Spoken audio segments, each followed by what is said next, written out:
వీడింతగా ఆలోచిస్తున్నాడు అంటే అదన్నట్టు ఏదో జరిగి ఉంటుంది. ఏమై ఉంటుంది? నాన్న సాకేత్, ఏంటి తాతయ్య ఈ టైంలో వచ్చావు? నువ్వు ఈ టైం దాకా మెలుకుతూ ఉన్నావేమిటి? నిద్ర రావడం లేదు తాతయ్య. కారణం? మనసేం బాలేదు. మనసు బాగలేకపోతే నిద్ర పట్టదలే గాని ఏం జరిగి నీ మనసు అంత ఇబ్బంది పడుతుంది? ఏదో జరిగిందిలే తాతయ్య, వదిలే. తేలిగ్గా మర్చిపోయేదే అయితే నువ్వింతగా బాధపడవు. అంత కష్టం కలిగించిన విషయాన్ని తేలిగ్గా ఎలా వదిలేస్తావురా? అసలేం జరిగిందో చెప్పరా?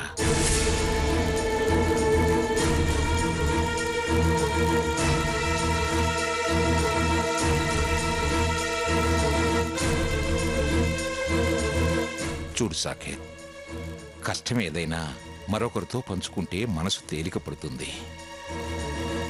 బరువు భారం అనిపించదు. చెప్పు సాకేత్. ఎలా చెప్పాలో అర్థం కావట్లేదు తాతయ్య. ఏం జరిగిందో చెప్పడానికి అర్థం కాందేమిట్రా? తాతయ్య,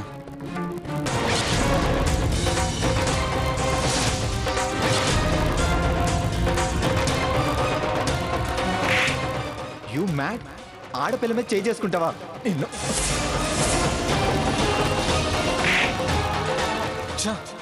అసహ్యం వేస్తోంది. వాళ్ళు అలా బిహేవ్ చేయడం కరెక్టా తాతయ్య? టూ మచ్ కదా. Bad behaviour. అవును కదా.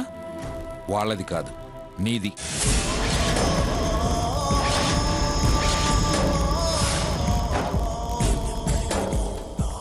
నీ ప్రవర్తన గురించే మాట్లాడుతున్నాను రా. ఏంటి తాతయ్య నువ్వనేది? నువ్వు కేవలం గ్రాని మాటలు జవదాటవని, దాన్నే దైవంలా భావిస్తావని, ప్రేమిస్తావని మాత్రమే అనుకున్నాను. దానిలా నువ్వు ఇలా సంకోచితంగా ఆలోచిస్తావనుకోలేదు. తాతయ్య, లేకపోతే ఏమిట్రా? విజన్ 2020లో ఉండి సాకేత్ రాముడు అని పేరు పెట్టుకున్నందుకు నువ్వు సీతను అనుమానిస్తున్నావా? అగ్నిలో దూకి అగ్ని పునీతగా బయటకు రమ్మని కోరుకుంటున్నావా? ఈ కాలంలో జరిగే పనేనా? అయినా సీత లాంటి అమ్మాయిని గురించి అలా ఎలా ఆలోచించావురా?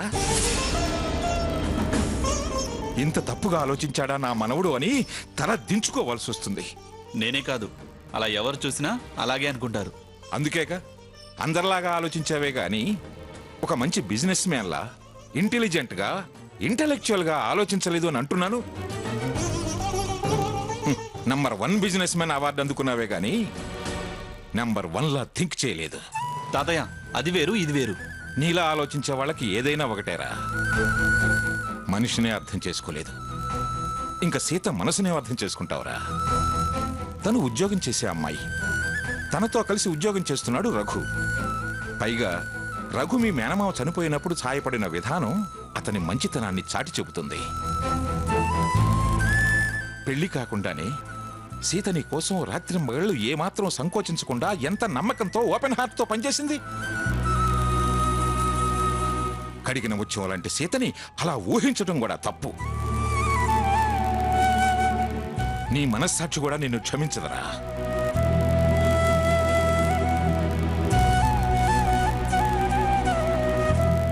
రే, కలిసి ఎంతో దూరం ప్రయాణం చేయవలసిన వాళ్ళు తొలి అడుగుల్లోనే తడబడితే ఎలా? అనుమానం మనిషిని మానసికంగా వేధించి వేధించి కొంగదీస్తుందిరా. మన మీద మనకే అసహ్యం కలిగేలా చేస్తుంది, జీవితం మీద విరక్తి కలిగేలా చేస్తుంది. అలాంటి ఆలోచన నీకు తట్టడమే దురదృష్టం. దాన్ని వెంటనే తుంచేయి. ఆత్మాభిమానానికి, మంచితనానికి నిలువెత్తు ప్రతిరూపమైన సీత చెయ్యి అందుకో. కల్మషం లేని గొప్ప జీవితాన్ని అనుభవించండిరా.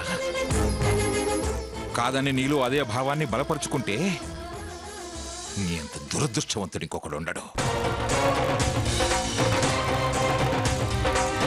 సాకేత్ ఇలా ఆలోచించేవాడా అన్న ఆలోచన సీతలో బలపడకముందే తప్పుని తప్పని చెప్పు. ఇగో ఫీల్ అవ్వకు. ఆలోచిస్తూ ఎక్కడేని అడుగులు వెనక ముందు ఆడుతుంటే జీవితకాలం ఫీల్ అవ్వాల్సి వస్తుంది. అనుభవంతో నేను చెప్పాల్సింది చెప్పాను, ఆ తర్వాత నీ ఇష్టం.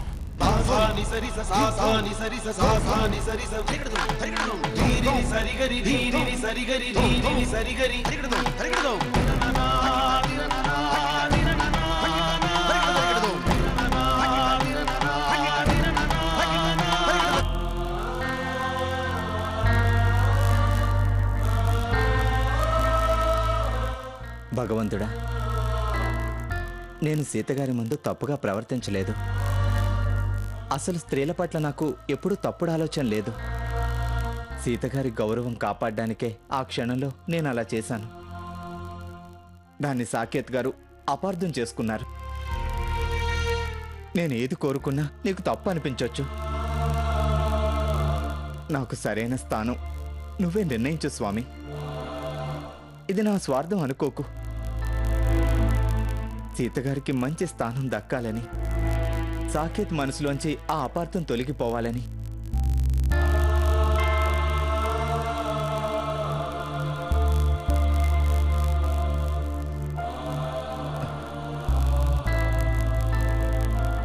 ఈ ఆకాశ దీపం ద్వారా నిన్ను మనస్ఫూర్తిగా వేడుకుంటున్నాను. దయచేసి నా కోరిక మన్నించు స్వామి.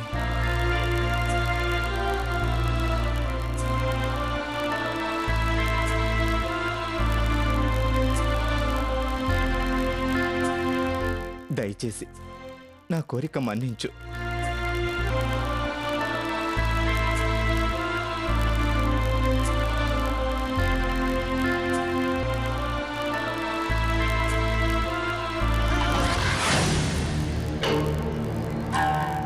ఏమైంది ఈ సెల్ ఫోన్కి? ఊళ్ళో చాలా ఈడియాలు తీశాను, కొంపలు ఉంచాను, కాపరాలో స్విచ్ పెట్టా. కానీ ఇక్కడేమైంది? ఆ?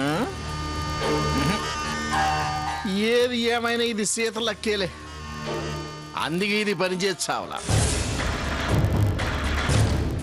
ఎవరి లక్ లెక్కన్నా మంద మాత్రం బ్యాడ్ లక్కే. ఏదో చేద్దాం అనుకుంటే రివర్స్లో తిట్లు తినాల్సి వచ్చింది. తిందామంటేనేమో ఛాన్స్ లేకుండా పోయింది. మనం చేసిన ఏదో పనికి ఇంట్లోకి వెళ్దామంటే కాళ్ళు ఎరగొట్టేటట్టున్నారే. అబ్బా, ఆకలేమో దంచేస్తుంది. ఇప్పుడు ఎలాగబ్బా?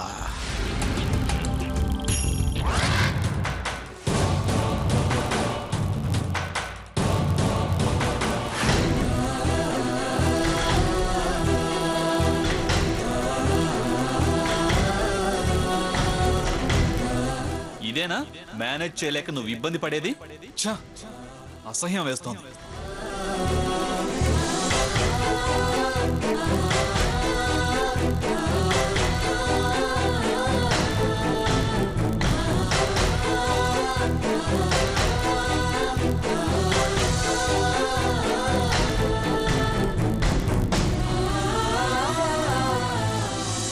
సీత, బాధపడుకు సీత. అల్లుడు గారు ఈ పాటికి జరిగింది అర్థం చేసుకుని ఉంటారు. తన తప్పు తను తెలుసుకుని ఉంటాడు. అబ్బాయి బయటికి చెప్పలేదంటే ఆలోచించాడని అర్థం. అదే ఆవేశంలో వెళ్ళుంటే వాళ్ళ బామ్మకు చెప్పుండేవాడు. ఆవిడొచ్చి ఇక్కడ నానాయాగి చేసేది. అది జరగలేదంటే అంతా సద్దుమణిగినట్టే. నువ్వు ధైర్యంగా ఉండు. నిప్పులాంటి దానివమ్మా నువ్వు. నిందలేమన్నా నీ మీద పడితే మాడి మసైపోవాల్సిందే.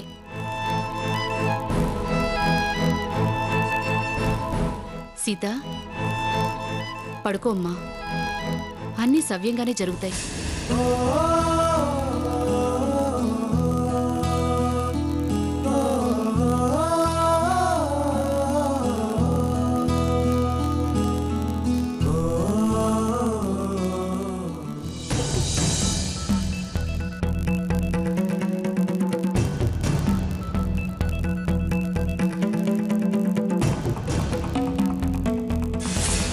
మంచితనం ఉందని కాస్త చనువుగా ఉన్నాను. దాన్ని అడ్వాంటేజ్ గా తీసుకొని కామన్ సెన్స్ లేకుండా ఎంగేజ్మెంట్ అయిన నాకు ఐ లవ్ యూ చెప్పావు. అక్కని రఘురామ్ గారు ప్రేమించారా? నిజంగా వాళ్ళు ప్రేమించుకుని ఉంటే ఎందుకు ఇలా వేరయ్యి ఉంటారు? పెద్దోళ్ళు పెళ్ళన్నారనా? అమ్మకు భయపడా? నాన్న మీద ప్రేమతోనా?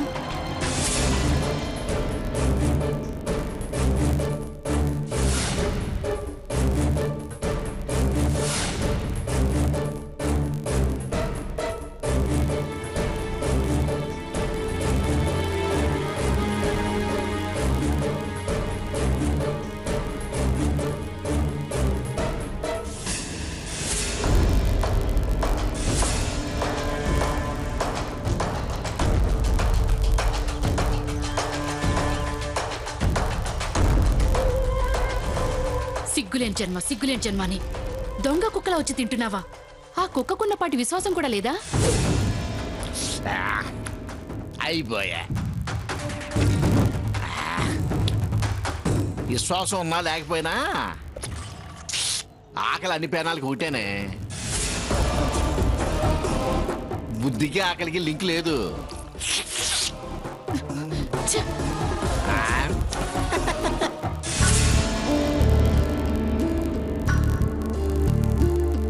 ఆకలి అన్ని పేనాలకి ఒకటేనే.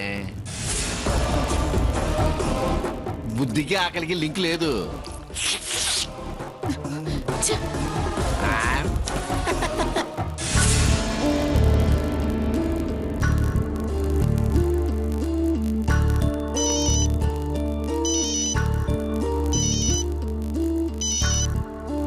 హలో బాబాయ్, నేను లక్ష్మిని. అమ్మా లక్ష్మి, నువ్వా తల్లి? ఎంతకాలం అయిందమ్మా నీ గొంతు విని. వాసుతో పాటే మన బంధాలన్నీ తెగిపోయాయి అనుకున్నా. ఇక ఈ జన్మలో నీతో మాట్లాడటం కలవటం కుదరదు అనుకున్నా. ఎలా ఉన్నావమ్మా? బాగున్నావా? బాగున్నాను బాబాయ్, నువ్వెలా ఉన్నావు? పర్వాలేదమ్మా, బానే ఉన్నావు. ఏంటమ్మా చాలా కాలం తర్వాత ఈ బాబాయ్ గుర్తొచ్చాడు? గుర్తు రావడం ఏమిటి బాబాయ్? నువ్వెప్పుడు నాకు గుర్తే ఉంటావు. నీకో స్వార్థ చెప్దామని ఫోన్ చేశాను బాబాయ్. ఏంటమ్మా మీ అత్తగారిలో మార్పేమన్నా వచ్చిందా? అది ఈ జన్మలో జరిగే పనేనా? నేను చెప్పదలుచుకుంది వేరు. ఏంటమ్మా అది? సాకేత్కి పెళ్లి చేస్తున్నావు. అమ్మా ఎవరమ్మా?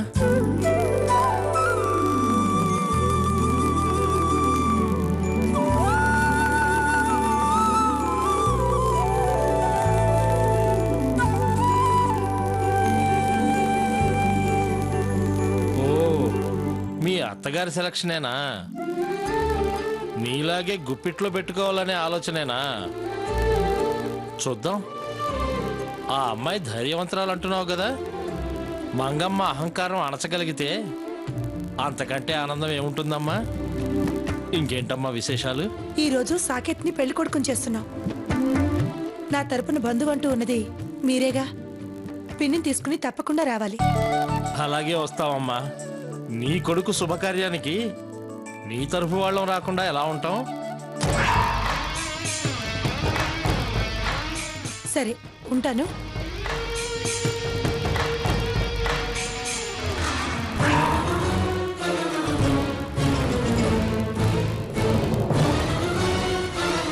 లక్ష్మి, ఎవరే ఆ ఫోన్లో? ఏదో రాంగ్ నెంబర్ అత్తయ్యా. రాంగ్ నెంబర్ అయితే దీనిలో అంత కంగారెందుకు? పైగా ఉంటాను అంది. రాంగ్ నెంబర్ అయి ఉండదు, రాంగ్ మనిషి ఎవరో అయి ఉంటారు.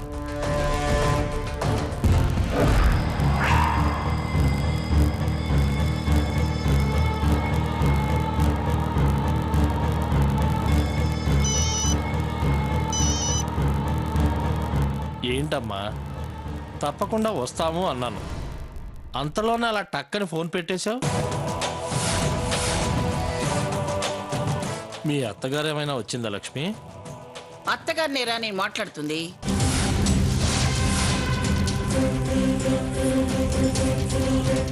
ఎవరు నువ్వు? మాట్లాడవేరా? తప్పకుండా వస్తానంటున్నావు, మంతనాలు చేస్తున్నావు. ఆ? ఎవడ్రా నువ్వు? నువ్వు చెబుతావా, దాని తాట తీయమంటావా? అమ్మా, నేను లక్ష్మి బాబాయ్నమ్మా. ఓహో నువ్వా? ఎక్కడికి తప్పకుండా వస్తానంటున్నావు? అదేనమ్మా, సాకేత్కి పెళ్లి కుదిరిందటగా, వాడిని పెళ్లి కొడుకుని చేస్తున్నారంటగా. నా తరఫున బంధువులు ఎవరున్నారు బాబాయ్ అంటూ నన్ను రమ్మని పిలిచింది. తప్పకుండా వస్తాను తల్లి అని చెప్పాను. అలాగా, మరి బయలుదేరుతున్నారా అబ్బాయి? బయలుదేరుతావమ్మా. మొత్తం మందంతా కలిసి చిడతలు బొచ్చలు వేసుకుని బయలుదేరుతున్నారా? వాడిని పెళ్లి కొడుకుని చేస్తున్నారంటగా. నా తరఫున బంధువులు ఎవరున్నారు బాబాయ్ అంటూ నన్ను రమ్మని పిలిచింది. తప్పకుండా వస్తాను తల్లి అని చెప్పాను. అలాగా, మరి బయలుదేరుతున్నారా అబ్బాయి? బయలుదేరుతావమ్మా. మొత్తం మందంతా కలిసి చిడతలు బొచ్చలు వేసుకుని బయలుదేరుతున్నారా? ఏంటమ్మా మీరనేది? ఏమిటంటావేంటి? ఏమిటి దరిద్రపు మందంతా ఎర్ర బస్సు ఎక్కొచ్చి మా ఇంటి ముందు చిడతలు బొచ్చులు పట్టుకుని మూకలా చేరతారా?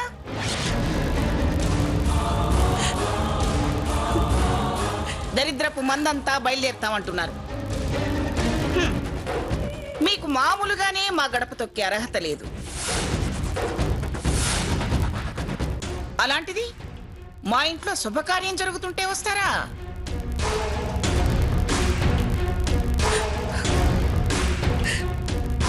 దాని మాట విని దాని తరపున వాళ్ళు ఎవరు మా గేటు ముందుకొచ్చినా కాళ్ళు విరక్కొడతాను, జాగ్రత్త.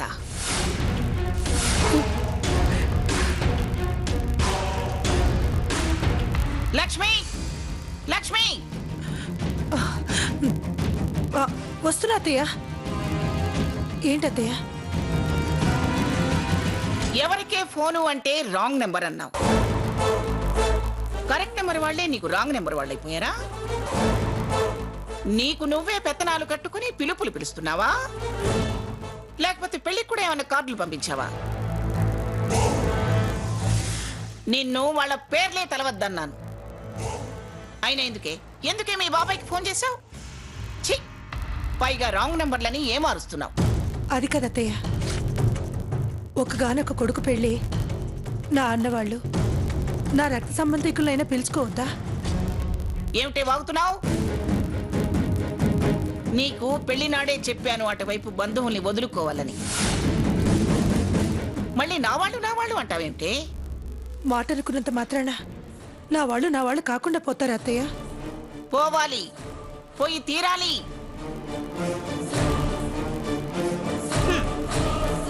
అయినా రక్త సంబంధం ఉన్న తమ్ముడే పోయాక వీళ్ళెవరే? రక్త సంబంధం పోతే బంధువర్గం ఉండదా? ఉండని ఉండకపోని నాకు అనవసరం. మీకు అనవసరం అనుకుంటే చాలా. నా వాళ్ళు, నా కొడుకు కార్యం అనే తృప్తి నాకు కూడా ఉండాలిగా. ఇంత ఘనంగా నేను అన్ని దగ్గరుండి జరిపిస్తుంటే అంతకన్నా నీకు నీ వాళ్ళు రావటమే గొప్ప. సరే, పని చేయవే. నీకదే తృప్తి అనుకుంటే పిలిపించు. బస్సులు, లారీలు మాట్లాడి అందరినీ పిలిపించు.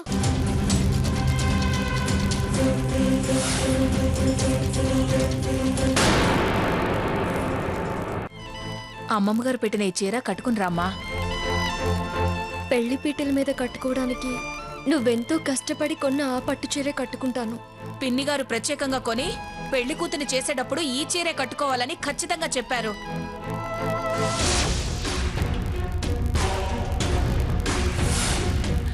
సావిత్రి, ఏరి కోరి నా మనవడికి కాబోయే భార్యకి పెళ్లి కూతుర్ని చేసేటప్పుడు కట్టుకోవడానికి నేనంత ఖర్చు చేసి చీరని కొంటే దాన్ని పక్కన పడేసి పొదుపు పొదుపు అని కడుపు మార్చుకొని నెల నెల వాయిదాల పద్ధతిలో కొని ఖరీదు తక్కువ చీరని కట్టిస్తావా?